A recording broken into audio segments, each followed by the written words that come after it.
back and let's start our discussion of the third stanza of the poem, The Trees, written by Adrian Rich. നമുക്കറിയാം trees അതിൻ്റെ confined ലൈഫിൽ നിന്ന് ഫോറസ്റ്റിലേക്ക് join ചെയ്യുന്നു.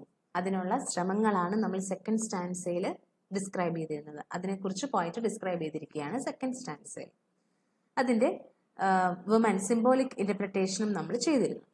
ഇനി third stanza. I sit inside, doors open to the veranda, writing long letters, in which I scarcely mention the departure of the forest from the house. The night is fresh, the whole moon shines in a sky still open. The smell of leaves and lichen still reaches like a voice into the rooms. Okay. I sit inside. So this is the first time in the poem where the identity of the poet is revealed. The first person pronoun ആദ്യമായിട്ട് use ചെയ്യുവാണ് I. Okay. So the poet is writing letter, long letter. It is mentioned as long letter. Why is she writing long letters? Because she has so many emotions to express, so many things to express.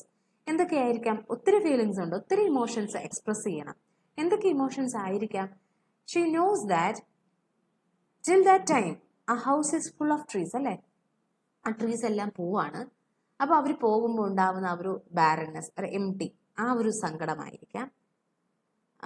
അതുപോലെ അവരുടെ സംസാരങ്ങൾ, അവരുടെ ലൈഫിനെ കുറിച്ചായിരിക്കാം. അതൊക്കെ mention ചെയ്യാം. പക്ഷേ ഇതിനു വേണ്ടി ലോങ് ലെറ്റർ എഴുതാൻ തീരുമാനിച്ച പോയറ്റിന് scarcely mention the departure. Scarcely means barely, mention ചെയ്തതേ ഇല്ല, അതിനെക്കുറിച്ച് പറഞ്ഞതേ ഇല്ല.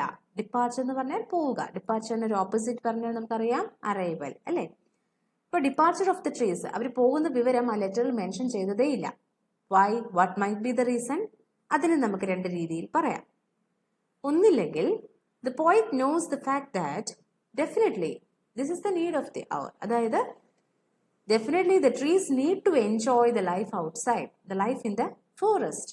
എന്താണ് ഫോറസ്റ്റ് ലൈഫ്? അവിടുത്തെ എക്സ്പീരിയൻസസ്, ഈ ട്രീസിൽ വന്ന് ബേർഡ്സ് ഇരിക്കുന്നത്, അവിടെ എന്താണ് ക്രീച്ചേഴ്സ് വിസിറ്റ് ചെയ്യുന്നത്, അല്ലെങ്കിൽ സൺലൈറ്റ് പാസ് ചെയ്യുന്ന ഈ എക്സ്പീരിയൻസ് എല്ലാം ട്രീസ് അറിയണം.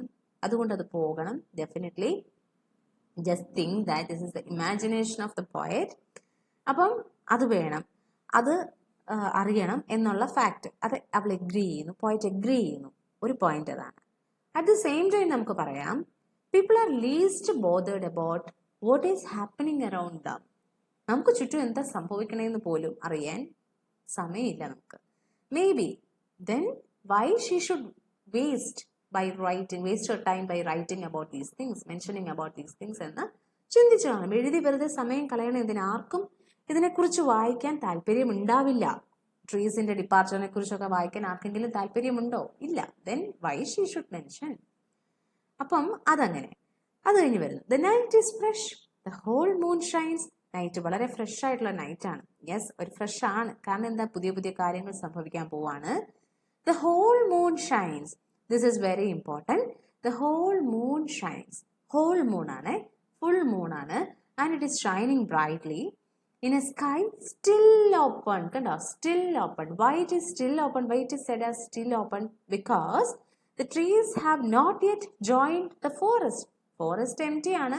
അതുകൊണ്ട് തന്നെ ഇതിനെ ഷാഡോ ചെയ്യാൻ, ഷൈനിങ് മൂണിനെ ഷാഡോ ചെയ്യാൻ ബ്രാഞ്ചസോ ഫോളിയേജോ ലീവ്സോ ട്രീസോ ഒന്നുമില്ല. ശൂന്യാകാശം, ക്ലിയർ സ്കൈ മാത്രമേ ഉള്ളൂ. We can see the moon clearly, it's clearly visible. അതുകൊണ്ടാണ് സ്റ്റിൽ ഓപ്പൺ എന്ന് യൂസ് ചെയ്തിരിക്കുന്നത്. The smell of leaves and lichen still reaches like a voice into the rooms. The smell, another wonderful imagery. The smell of leaves and lichen. ലീവ്സിൻ്റെയും lichen എന്ന് പറയണത്, lichen എന്ന് പറയണത് ഒരു ഇതാണ്. Lichen ഒരു നമ്മൾ ട്രീസിലേക്ക് ട്രങ്കിൽ നോക്കിക്കഴിഞ്ഞാൽ, ട്രീ ട്രങ്ക്സിലൊക്കെ നോക്കിക്കഴിഞ്ഞാൽ, അതിൻ്റെ തടിയിൽ നോക്കിക്കഴിഞ്ഞാൽ പായൽ പോലെ കാണുന്ന ഈ ഒരു ബുഷി ഗ്രോത്തിനെയാണ് എന്തെന്ന് പറഞ്ഞിരിക്കുന്നത്? ലൈക്കൺ എന്ന് പറഞ്ഞിരിക്കുന്നത്. സോ ആ ലൈക്കണിൻ്റെയും ഈ ലീവ്സിൻ്റെയൊക്കെ സ്മെല്ല് നമുക്കറിയാം. All that night the trees are trying to escape, അല്ലേ? അതിന് വേണ്ടിയിട്ടുള്ള ശ്രമങ്ങൾ നടന്നുകൊണ്ടിരിക്കുകയാണ്. അപ്പം ആ സമയത്ത് ഈ ലീവ്സിന്റെയും ലൈക്കന്റെയും സ്മെല്ല് വരുന്നുണ്ട്. ആ സ്മെല്ലിനെ പോയറ്റ് കമ്പയർ ചെയ്തിരിക്കുന്നത് വോയിസിനോടാണ്. It might be the yelling of the trees. They might be crying desperately for freedom. അതായിരിക്കാം പോയറ്റ് മീൻ ചെയ്തിരിക്കുന്നത്. അവരുടെ ഫ്രീഡത്തിന് വേണ്ടിയിട്ടുള്ള അവരുടെ ഉറക്കെയുള്ള നിലവിളികൾ, കരച്ചിലുകൾ, അതായിരിക്കാം അതിന്റെ വോയിസ് എന്ന് പറഞ്ഞിരിക്കുന്നത്. ആ still reaches like a voice into the rooms. ഇപ്പോഴും അത് കേൾക്കാം, കാരണം അവർ പോയിട്ടില്ല, ശ്രമങ്ങൾ നടന്നുകൊണ്ടിരിക്കുന്നതേ ഉള്ളൂ. It's not an easy task അല്ലേ. വർഷങ്ങളായിട്ട് എംബഡഡ് ആയിട്ടുള്ള ട്രൂട്ടാണ്. അതിൽ നിന്ന് തിരിച്ചു വേര് എന്താണ്, അതിൽ നിന്ന് വിട്ടുവരിക എന്ന് പറഞ്ഞാൽ ഇറ്റ്സ് നോട്ട് ഈസി അല്ലേ. അപ്പൊ അതിനുള്ള ശ്രമം നടന്നുകൊണ്ടിരിക്കുകയാണ്. അതുകൊണ്ട് ആ സ്മെല്ല് സ്റ്റിൽ അപ്പോഴും എനിക്കത് ഫീൽ ചെയ്യാൻ പറ്റുന്നുണ്ട്, കേൾക്കാൻ പറ്റുന്നുണ്ട് എന്നാണ് പറഞ്ഞിരിക്കുന്നത്. സ്മെല്ലിനെ അവിടെ കമ്പയർ ചെയ്തിരിക്കുന്നത് എന്തിനോടാണ്? വോയിസിനോടാണ്. ഓക്കെ, ഇനി ഇതാണത് ലിറ്ററൽ മീനിങ്. ഇനി നമുക്കതിന്റെ symbolic meaning നോക്കാം. I sit inside, doors open to the veranda, writing long letters in which I scarcely mention the departure of the forest from the house. So, women are leaving. അവർ പോവാണ്. They are going to enjoy the forest of womanhood, empty ആയിട്ടുള്ള forest of womanhood fill ചെയ്യാൻ പോവാണ്. അപ്പം അതിനെക്കുറിച്ച് mention ചെയ്യുന്നില്ല, because ഇത് വളരെ secretive ആയിട്ട് നടക്കുന്ന ഒരു കാര്യമാണ്. വളരെ സൈലന്റ് ആയിട്ടാണ് ഇവർ ഇതിനു വേണ്ടി വർക്ക് ചെയ്യുന്നത്. ആരെയും അറിയിക്കാതെ അവർ ചെയ്യുന്നു. അങ്ങനെ നമുക്ക് ഇന്റർപ്രറ്റ് ചെയ്യാം.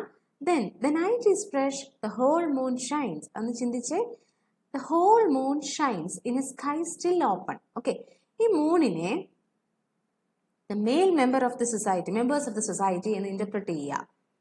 ഈ മൂൺ അവിടെ ഷൈൻ ചെയ്ത് നിൽക്കുകയാണ്. അവരുടെ ഇൻക്ലിനേഷൻസ്, അവരുടെ പ്രിഫറൻസസ്, അവരുടെ ഫ്രീഡം, അവരുടെ ഇഷ്ടത്തിനനുസരിച്ചിട്ടുള്ള ആക്ടിവിറ്റീസ്, അത് തെറ്റാണെങ്കിലും ശരിയാണെങ്കിലും ചാലഞ്ച് ചെയ്യാനോ ക്വസ്റ്റ്യൻ ചെയ്യാനോ ആരുമില്ല. അവർ ഇമ്പോസ് ചെയ്ത ലോയാണ് നടക്കുന്നത്. സൊസൈറ്റി തന്നെ മൂവ് ചെയ്യുന്നത് അവരുടെ ഇഷ്ടത്തിനനുസരിച്ചാണ്. So they are shining brightly, അതായത് they are enjoying their life to the full എന്ന് നമുക്കതിനെ ഇന്റർപ്രറ്റ് ചെയ്യാം. ഓക്കെ, എന്നിട്ട് in a sky still open, അപ്പൊ ആരുമില്ല അതിനെ ക്വസ്റ്റ്യൻ ചെയ്യാനോ അതിനെ ചാലഞ്ച് ചെയ്യാനോ അവിടെ വേറെ ആരും ഇല്ല. The smell of leaves and lichen still reaches like a voice into the rooms. അപ്പൊ അതായത് അവിടെ ഈ വുമൺ ഫോക്ക് അവര് രക്ഷപ്പെടാൻ ശ്രമിക്കുന്ന അവരുടെ ഡിസ്കഷൻസ്, അവർ തമ്മിൽ സംസാരിക്കുന്നുണ്ടാവാം, അതെല്ലാം ഈ പോയറ്റിന് കേൾക്കാം. അവരുടെ ആ ഒരു ഡെസ്പറേറ്റ് ക്രൈ ഫോർ ഫ്രീഡം, അവരുടെ ആ ഒരു മനസ്സിന്റെ ഫ്രസ്ട്രേഷൻസ്, ഈ എക്സ്പീരിയൻസസ്, ഇതിൽ നിന്ന് രക്ഷപ്പെടാൻ ശ്രമിക്കുമ്പോൾ ഉണ്ടാവുന്ന ആ ഒരു ഡിഫിക്കൽട്ടീസ്, അതെല്ലാം ആയിരിക്കാം പോയറ്റ് വോയിസ് ആയിട്ട് ഇന്റർപ്രറ്റ് ചെയ്തിരിക്കുന്നത്. അപ്പൊ ദ ഹോൾ മൂൺ ഷൈൻസ് എന്നുള്ള കാര്യം ഓർത്തിരിക്കണം. It's very important. ഇനി ഇതിൽ യൂസ് ചെയ്തിരിക്കുന്ന poetic device, alliteration. Alliteration നമുക്കറിയാം, repetition of initial consonant sounds ആണ്. ലോങ് ലെറ്റേഴ്സിൽ ലീവ്സ് ആൻഡ് ലൈക്കണിൽ ല സൗണ്ട് റിപ്പീറ്റ് ചെയ്തിരിക്കുന്നു. അതുപോലെ സ്കൈ സ്റ്റിൽ എന്ന് പറയുമ്പോൾ സ സൗണ്ട് റിപ്പീറ്റ് ചെയ്തിരിക്കുന്നു. ഇനി സിമിലി നമ്മൾ പറഞ്ഞു, സ്മെല്ലിനെ കമ്പയർ ചെയ്തിരിക്കുന്നു വോയിസിനോട്. അപ്പം ലൈക്ക് എന്നുള്ള വേർഡ് യൂസ് ചെയ്തിരിക്കുന്നത് കൊണ്ട് തന്നെ that is simile. Thank you. Hope this is clear to you. See you in the next video.